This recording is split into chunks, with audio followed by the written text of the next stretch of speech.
That's a bad signal. That's your... Oh, sorry.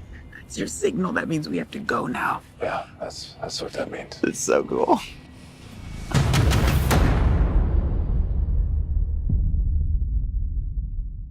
After 4 years and just as many movies, the DCEU gives us their big epic team-up that fans have been clamoring for since Dawn of Justice. The franchise has had a bit of a rough start. Man of Steel wasn't exactly critically acclaimed, and Batman v Superman were critically slaughtered. But with the success of Wonder Woman and its surprising amount of Oscar buzz, you'd think that some of that magic would have transferred over to Justice League. But that doesn't seem to be the case, as the film has earned a meager 41% on the infamous critics' consensus site, and it failed to crack $100 million at the box office. Despite all that, fans loved the movie and are more confident in the future of the DCEU.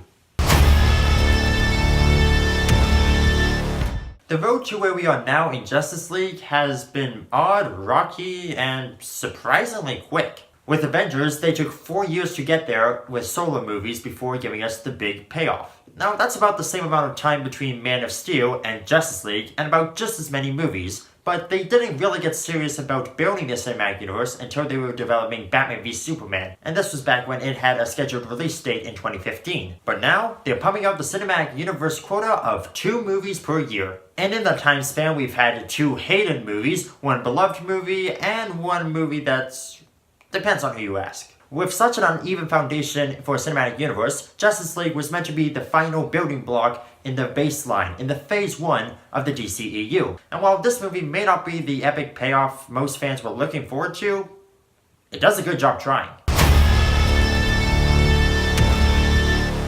There are 2 things the DCEU has gotten right: Batfleck and Wonder Gal. Get it? Cause Gal is a term for a girl or woman and her first name is Gal, so... These 2 have well established themselves as the backbone of the universe, and it's Bruce and Diana who go around the world searching for Aquaman, Cyborg, and the Flash to form the League. I know there are some Grant Gustin purists out there, but guess what? You can like 2 different actors playing the same character. Okay? The point is, Jason Momoa, Ray Fisher, and Ezra Miller convinced me that they can pull off these roles. And I can confidently say, yes, I would like to see them get their own standalone movies, please. You have Cyborg, who's basically been brought back from the dead and is still trying to figure out who or what he is. You have Aquaman, who's resilient to fight because of something that went down between the Atlanteans and the Amazons. And we briefly touch on the Flash's origin by having him visit his father in prison. Warner Brothers understands that a lot of people watch the Flash show on the CW, so they pretty much skipped over the origin stuff and have this Flash pretty set in his ways. The Flash that you will see in Justice League, you will see throughout all the movies of the DCEU that have the Flash. And like all young superheroes, he has a lot to learn. One complaint that I think Warner Brothers went overboard with dealing from Batman v Superman is that it was too dark. I mean, that's how we got Suicide Squad. They tackled this the same way they did Wonder Woman. A healthy balance of drama and humor, but no saturation of either. You hear that, Marvel? Not every superhero movie has to be a comedy. I feel like that's the 10th time I've said that over the past few reviews. With every big team-up movie, you have to have some infighting, some friction within the group. That friction comes between Arthur Curry, Diana Prince versus Bruce Wayne. Bruce wants to bring back Superman using the Mother Box, but Arthur Curry and Diana Prince, knowing that Steppenwolf is after the Mother Boxes, and that if Bruce Wayne was to use them, not only will activating the Mother Box potentially draw Steppenwolf to them, but it may not even work in bringing back Superman. But Bruce, he insists on it. Ever since Superman's death at the hands of Doomsday in Batman v Superman, hope has sort of gone down the toilet. Bruce Wayne feels as if that blood is on his hands, and that if he can bring back Superman, that will fulfill his quest for redemption. It's moments like those, along with the third act where the team works together to take down Steppenwolf, that make the price of admission totally worth it. The movie had a bit of an editing issue. You'd have this scene play out, then it just cuts to another moment, and you're like, guess we're here now. It wasn't like there were scenes missing, it just felt like an awkward place to cut it. At a runtime of 2 hours, the movie didn't make time to slow down or drag. However, that had an effect on the story as it felt a bit rushed. I think the runtime of Batman v Superman was another complaint that Warner Brothers tried too hard to fix. In fact, that's the problem with the DCEU. Warner Brothers tries too hard to fix it. If the campfire is just a little bit too high, they'll pour buckets of water over it. On one hand, you prevented a forest fire from breaking out, but on the other hand, you've reduced your fire to a tiny flame.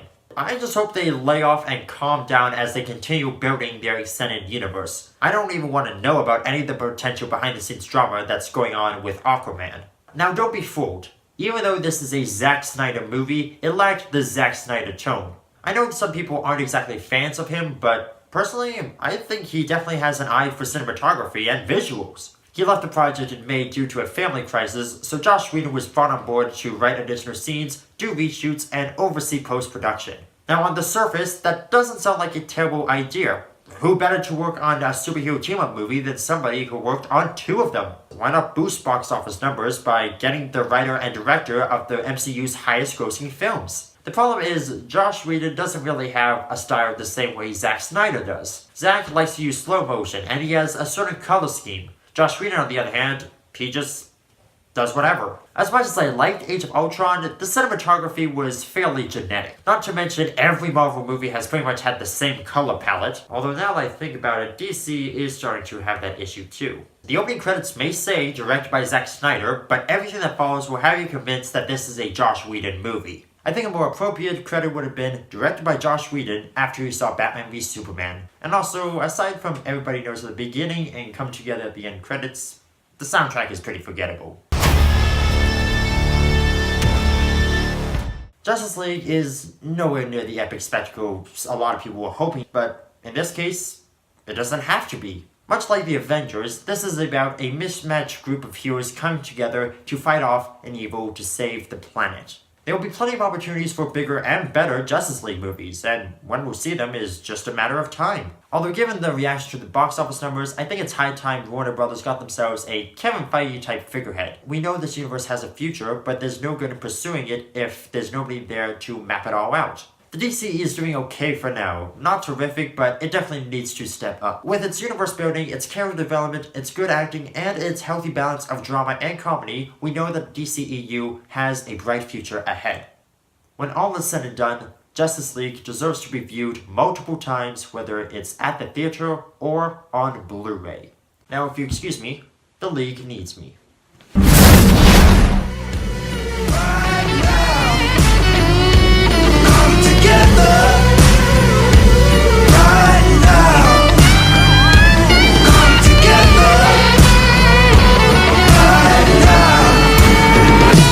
Over me.